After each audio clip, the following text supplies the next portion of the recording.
It's good to have you back watching the second video. Okay, in the first video we talked about prepositions, more especially common prepositions. Okay, we gave examples of prepositions and how prepositions are used in sentences. By the time we are done with this video, you should be able to identify prepositions and you should be able to make sentences using prepositions. Now there are approximately 80 to 100 prepositions in English language. And a preposition is a word which shows the relationship that exists between two nouns. It also shows how a noun or pronoun is related to other parts of a sentence. Prepositions are words that introduce information to the reader or to the listener. So prepositions introduce information to the reader. This information can include where something takes place. So if I say at the store begins with the preposition at, and it ends with a noun, store.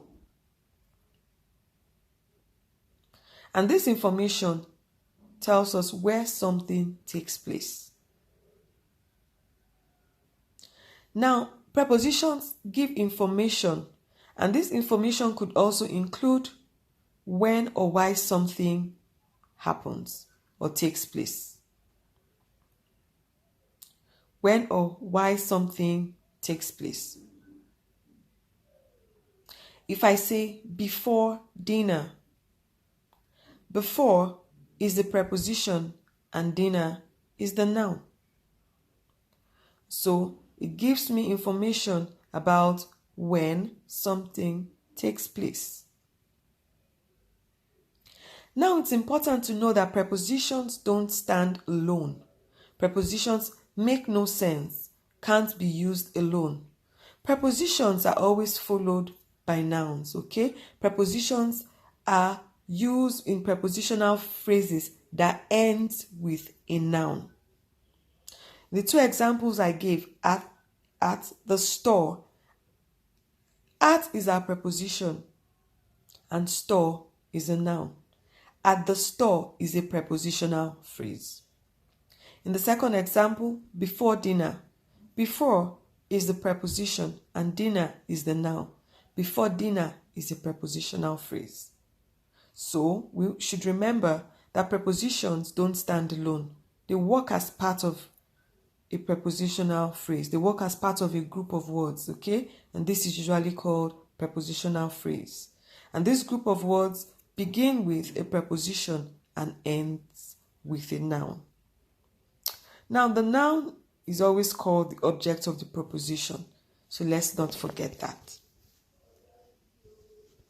Now, there are two important rules to remember when using prepositions. And the first rule is that certain prepositions must be used to make the relationships between words in a sentence clear. The first rule is that certain prepositions must be used to make the relationship between words in a sentence clear. Now, the second rule is that these prepositions must be followed by nouns. The first rule is that certain prepositions must be used to make relationships clear. You can't jumble them up. You can't just use any preposition you like.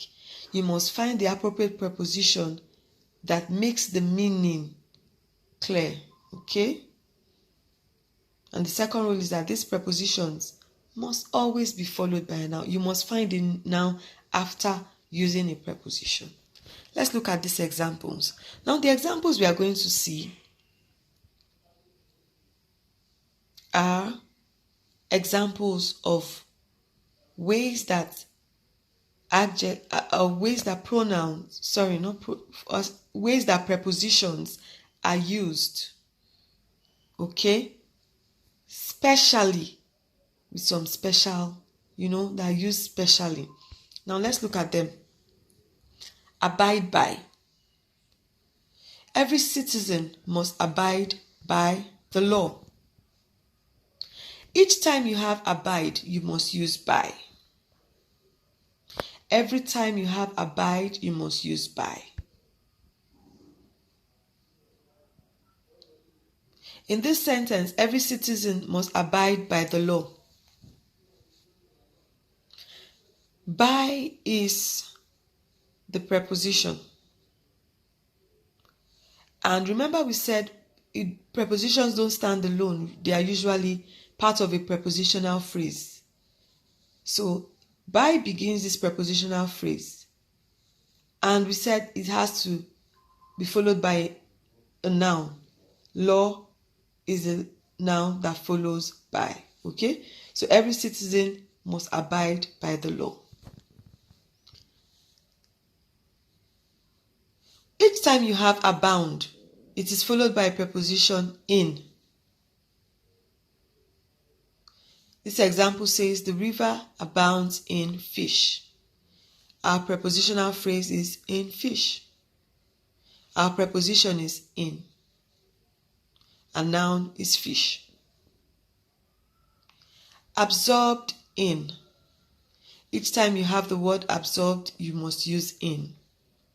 Funke is absorbed in deep thought. Accede to. Accede means to accept or agree to. So when we use the word accede, we must use to. He might accede to my request. Each time you have the word agree, you must use to. She agreed to my suggestion. Okay? Now, if you have agree and you're trying to say somebody, you can use agree with. You can use agree to. Like you gave a suggestion and she agreed to it. And you can also use agree with, meaning she agreed with me. That is, we settled together that this was the way to go, or this is the topic to teach, or this is the topic we should read. Okay? Agreed with me. That means both of them want to do the same thing. Agreed to. There's really no, they don't have to, it's not something they want to do together, but she just agreed to. Okay? I hope you understand that. If you don't quite understand, please type on Edmodo so I can explain better to you. You can also have alight from. Alight from is another sentence. Each time you have alight, you use from. Okay? Like the passengers alighted from the bus. Convict of. The man was convicted of murder. Deprived of. He was deprived of his freedom. Congratulate on. So you don't say congratulate for. You don't say congratulate about. You use congratulate on. Remember we said that certain prepositions must be used in order to give clarity. Okay? So these are examples of ways in which we use prepositions with words to give clarity. Okay? Let's go over it again. We have abide by, we have abound in, we have absorbed in, we have accede to, we have agree to, and agree with. We have alight from, we have convict of, we have deprived of, we have congratulate on. Okay, let's go over to Edmodo. Type your questions, type your observations. Let's talk more about this topic.